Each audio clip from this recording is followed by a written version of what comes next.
السلام علیکم. Nadeem Ahmad is here and you are watching the Bispine YouTube channel. جھوٹ ایک ایسی معاشرتی برائی ہے جس نے ہمارے پورے نظام کو لپیٹ میں لیا ہوا ہے،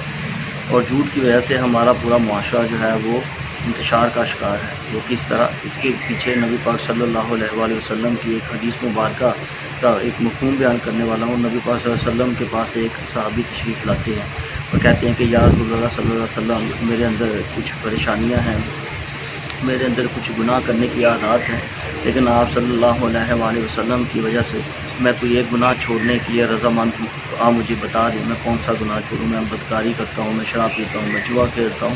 میں جھوٹ بولتا ہوں، اور میں چوری کرتا ہوں، یا مختلف طرح کی اس نے برائیاں دلوائی. تو نبی پاک صلی اللہ علیہ وآلہ وسلم نے فرمایا کہ ایسا کرو کہ جھوٹ بولنا چھوڑ دو.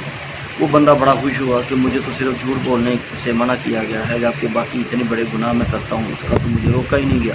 اور وہ اسی خوشی میں جو ہے وہ اجازت لیتا اور چلا جاتا ہے. اگلے دن جب اس کا گناہ کرنے کو دل کرتا ہے، جوا کھیلنے کو، تو اس کو یاد آتا ہے کہ اگر میں محفل میں آپ صلی اللہ علیہ وآلہ وسلم کی تشریف رکھوں گا، بیٹھوں گا، تو آپ صلی اللہ علیہ وآلہ وسلم پوچھیں گے کہ بھئی کیسا گزرا دن، تو مجھے بتانا پڑے گا کہ میں نے جوا کھیلا. اور جب میں یہ بتاؤں گا تو سب کے سامنے مجھے شرمندہ ہونا پڑے گا. پھر جب جو ہے وہ شراب پینے کا اس کا دل کرتا ہے، تو اس کو یاد آتا ہے کہ اگر میں شراب پیتا ہوں تو جب آپ صلی اللہ علیہ وآلہ وسلم کے ساتھ جو ہے وہ میں محفل میں بیٹھوں گا، آپ صلی اللہ علیہ وآلہ وسلم مجھ سے پوچھیں گے جناب کل کا دن کیسا گزرا، تو میں بتاؤں گا کہ میں تو شراب پی ہے. اور جب شراب پینے کی بات بتاؤں گا تو سارے صحابہ کرام کی موجودگی میں مجھے شرمندگی ہوگی، مجھے اس کا جو ہے وہ خمیازہ بھگتنا پڑے گا.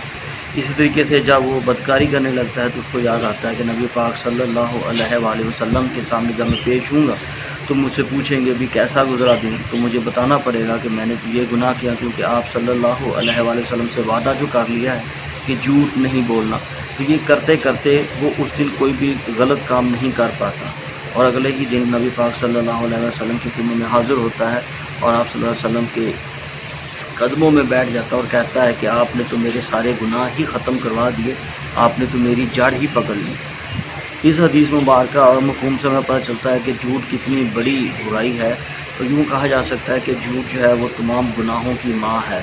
تو یہ کوئی بے جا نہ ہوگا. اب اس کے بارے میں ہمارا ایک چیپٹر ہے انگلش کی کتاب میں. مسٹر ہیوبرٹ نام کا ایک دیہاتی بزرگ ہوتا ہے اور اس کے اوپر چوری کرنے کا الزام لگا دیا جاتا ہے، جبکہ اس نے چوری نہیں کی ہوتی. اور اس کو چوری کے الزام کا اتنا دکھ نہیں ہوتا جتنا اس کو اس بات کا دکھ ہوتا ہے کہ وہ بار بار اپنا بیان دیتا ہے کہ اس نے چوری نہیں کی، لیکن جو ہے وہ پولیس والے اور اس کے علاقے کے گاؤں والے جو لوگ ہیں وہ اس کو جھوٹا کہتے ہیں کہ تم نے جھوٹ بولا ہے، تم نے چوری کی ہے، تم اب جھوٹ بول رہے ہو. تو وہ کہتا ہے کہ مجھے چوری کرنے کے الزام کا اتنا دکھ نہیں ہوا جتنا اس بات پہ دکھ ہو رہا ہے کہ مجھے سب لوگ جھوٹا قرار دے رہے ہیں جبکہ میں جھوٹ نہیں بول رہا. اس بات کا جو ہے وہ اس نے دل پہ اثر لیا، بیمار ہو جاتا ہے، اتنا بیمار ہوتا ہے کہ 1 سے 2 ماہ میں اس کی ڈیتھ ہو جاتی ہے. ڈیتھ سے پہلے بھی وہ ایک ہی بات دہرا رہا ہوتا ہے کہ میں نے چوری نہیں کی، میں جھوٹا نہیں ہوں، میں نے سچ بولا ہے، میں نے جھوٹ نہیں بولا. اور یہ کہتے کہتے اس کی ڈیتھ ہو جاتی ہے. تو مسٹر ہیوبر جو ہے وہ اپنی بے گناہی ثابت نہیں کر پاتا، لیکن اس کی ڈیتھ کے بعد جو ہے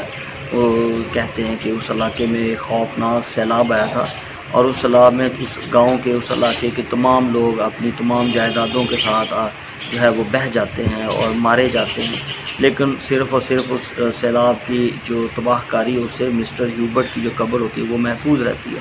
اور کئی سالوں بعد اس کی قبر پہ کتبہ لگایا جاتا ہے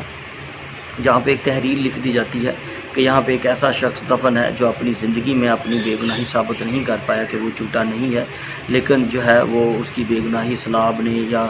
قدرت نے ثابت کر دی، کیونکہ وہ جس چیز کی اس کے اوپر چوری کا الزام لگا تھا وہ چوری کسی اور بندے سے برآمد ہو گئی تھی اور وہ بندہ بے گناہ تھا، لیکن اس کو تکلیف صرف اس بات کی تھی کہ اس کو جھوٹا قرار دیا جا رہا ہے. اب یہ سٹوری جو ہے ایک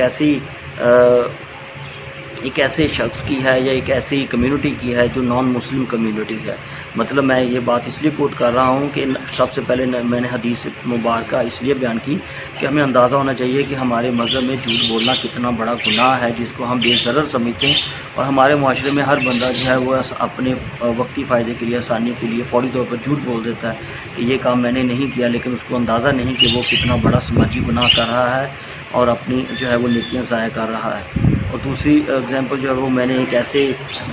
بندے کی کوٹ کی جو نان مسلم ہے تو وہ ان کے مذہب میں بھی جھوٹ بولنا اتنا بڑا ہی گناہ سمجھا جاتا ہے، یعنی کہ یوں سمجھ لیں کہ نان مسلم جو ہیں وہ بھی اسلامی اقدار کے اوپر چلتے ضرور ہے، چاہے وہ اسلام کو مان نہیں رہے، لیکن وہ اسی بات کے اوپر جو ہے وہ یورپ بھی ترقی کرتا جا رہا ہے کہ وہ بے ایمانی نہیں کرتے، وہ جھوٹ نہیں بولتے، وہ ناپ تول میں کمی نہیں کرتے۔ تو ہمارے یہاں پہ دیکھا جائے تو ہر چیز جو ہے بے ایمانی سے شروع ہوتی ہے، بے ایمانی پہ ختم ہو جاتی ہے، جھوٹ سے شروع ہوتی ہے اور جھوٹ پہ ختم ہو جاتی ہے۔ تو کس طریقے سے ہماری زندگی میں برکت آ سکتی ہے، ہمارے روزگار میں برکت آ سکتی ہے، ہماری زندگی کے معاملات میں برکت آ سکتی ہے، کیونکہ جھوٹ بولنا ایک ایسی برائی ہے جس کو کوئی بندہ سمجھتا ہی نہیں کہ وہ جھوٹ بولنا جو ہے وہ اس کے لیے گناہ ہے۔ تو امید ہے کہ آج کی ویڈیو آپ کو اچھی لگے گی۔ میرے چینل کا بیس پوائنٹ کو سبسکرائب کر لیں، بیل کا بٹن آن کر لیں لیٹسٹ اپڈیٹس کے لیے۔ ملتے ہیں دوبارہ کسی نئے ٹاپک کے ساتھ، اللہ حافظ۔